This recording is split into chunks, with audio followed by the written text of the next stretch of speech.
महाशिवरात्री दिवशी आपणाला चुकूनही ही कामे करायची नाहीत. तर ती कामे कोणती आहेत हे आपण या व्हिडिओमध्ये पाहणार आहोत. त्याआधी तुम्हा सर्वांचे एस एस भाग्यश्री चॅनलमध्ये सहर्ष स्वागत आहे. महाशिवरात्री दिवशी आपण जो शिवपिंडीवर जलाभिषेक करतो, तो जलाभिषेक आपल्याला शंखाने करायचा नाही. महादेवाच्या पूजेमध्ये शंख हा वर्ज्य मानला जातो.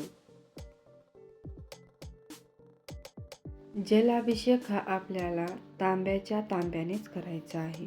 यामध्ये शंखाचा वापर करायचा नाही. असं केल्याने महादेव आपल्यावर नाराज होऊ शकतात. आपली पूजा भंग होऊ शकते व आपला उपवासाचे फळ आपणाला मिळत नाही.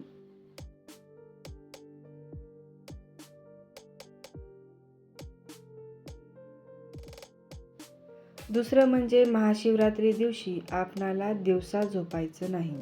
कारण उपवासा दिवशी झोपल्याने आपल्याला उपवासाचे पूर्ण फळ मिळत नाही व महादेवाचा आशीर्वाद मिळत नाही.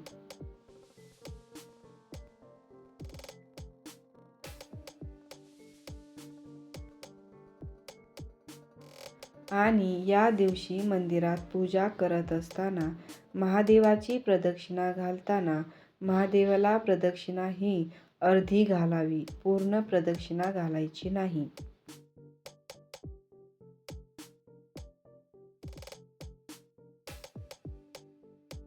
त्यानंतर महाशिवरात्री दिवशी आपणाला कांदा, लसूण खायचा नाही व मांसाहार वर्ज्य करायचा आहे. या दिवशी तुम्ही फलाहार करून घेऊ शकता किंवा शाबू खिचडी खाऊ शकता, परंतु भगर हा पदार्थ खायचा नाही.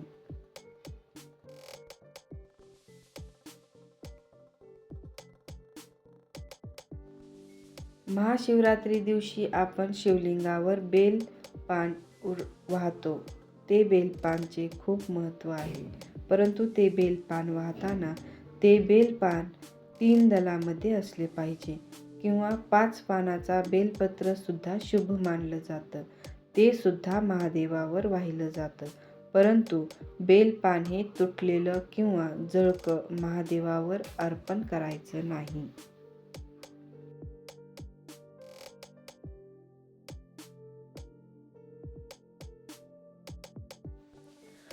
महाशिवरात्री दिवशी तुम्हाला शक्य होईल तितका महामृत्युंजय मंत्राचा जप करायचा आहे. याने अनेक यज्ञ केल्याचे फळ तुम्हाला मिळतं. महामृत्युंजय मंत्र हे विषम संख्यामध्ये करायचं आहे, म्हणजे 11, 21 किंवा 108 अशा पद्धतीने सुद्धा तुम्ही करू शकता.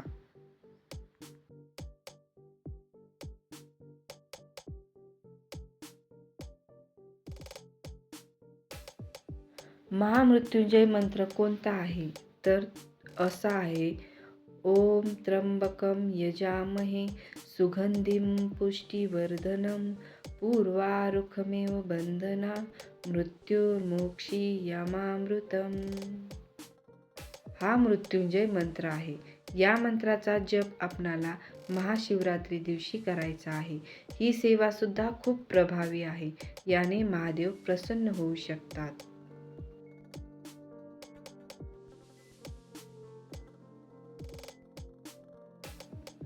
तर या गोष्टी तुम्हाला चुकूनही करायच्या नाही व काही गोष्टी तुम्हाला केल्याने त्याचे फळ दुप्पट मिळू शकते.